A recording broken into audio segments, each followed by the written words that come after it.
Understanding the symptoms and signs of endogenous Cushing syndrome, a spectrum of cases. By Santosh B., Raman Bodula, Ashok Venkat Narasu, Aditya Hegde, Chimutai Chinte and Vidya Tikku. Introduction. Cushing's syndrome, CAS, is a rare disorder characterized by symptoms and signs of chronic excessive tissue exposure to glucocorticoids, and is associated with high morbidity and mortality if untreated.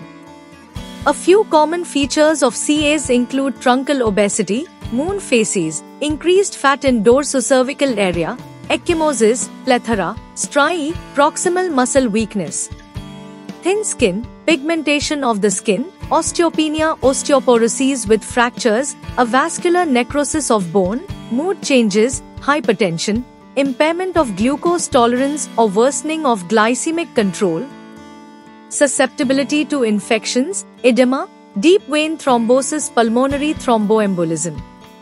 The excess cortisol state can result from a number of etiologies, both exogenous and endogenous. It can present with varied and non-specific clinical features.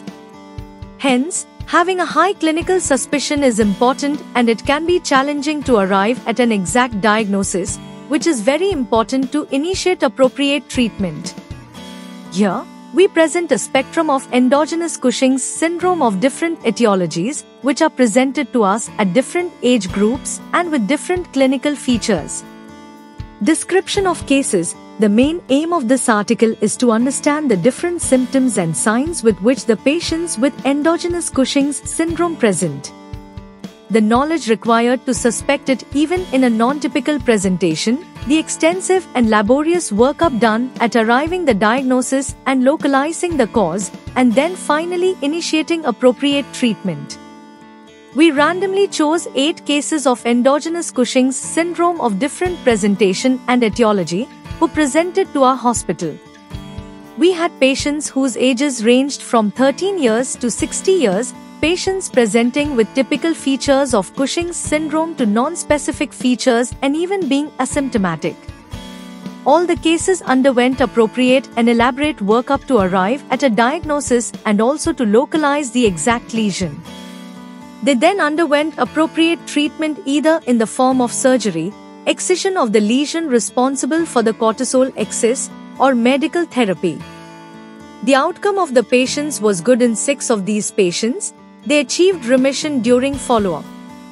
However, 2 patients, one with adrenocortical carcinoma and another with ectopic adrenocortical tropic hormone (ACTH) syndrome due to poorly differentiated adenocarcinoma of the left lung, died due to the severity of underlying diseases. Conclusion. Endogenous Cushing's syndrome, though rare, is associated with high morbidity and mortality if untreated.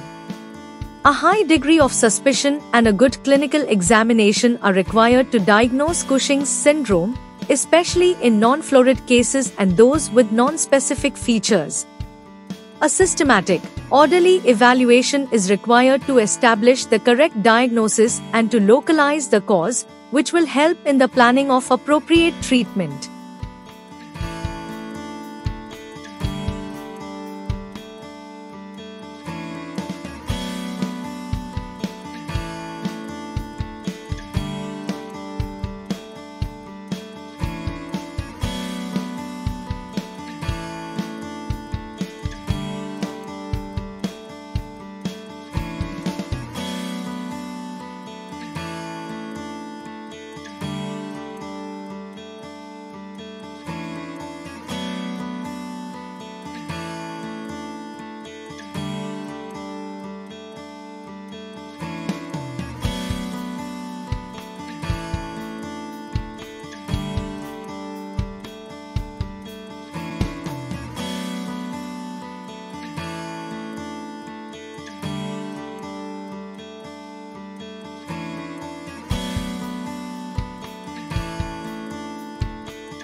Thank you for watching this video.